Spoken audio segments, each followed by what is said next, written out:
My co-founders are people that have a history in building products that really push back on the status quo.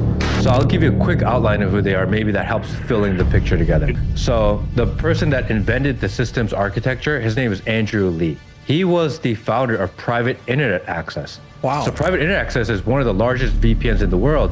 And he was the first one to go to court to prove in a court system that he is not logging. It was considered the most private VPN in the world when he was running it. He eventually exited and sold it to one of these larger VPN companies, which is why we know how they operate. Our other partner, co-founder, is a guy named Mark Karpelès. Mark Karpelès was the CEO of Mt. Gox, the first and largest Bitcoin exchange in the world.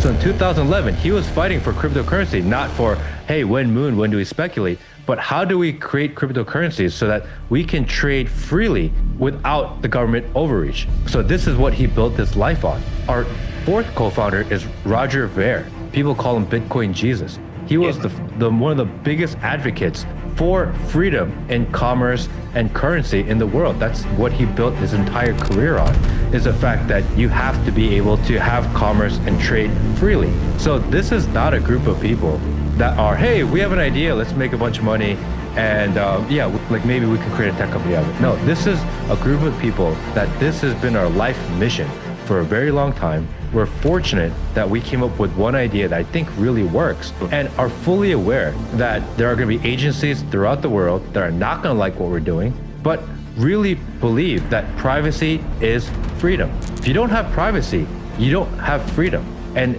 it's almost like the world is trying to convince you that you don't deserve your privacy any longer. There's this famous cypherpunk quote that says, privacy is your right to selectively reveal yourself to the world. All your information, all your data, everything about you belongs to you and only you, and you should be the one that chooses and decides what you want the world to know. We're in this backwards world right now where they take all your information, all your data, and then they decide what you can share and what you're allowed to keep. That's not privacy. That's controlled permission.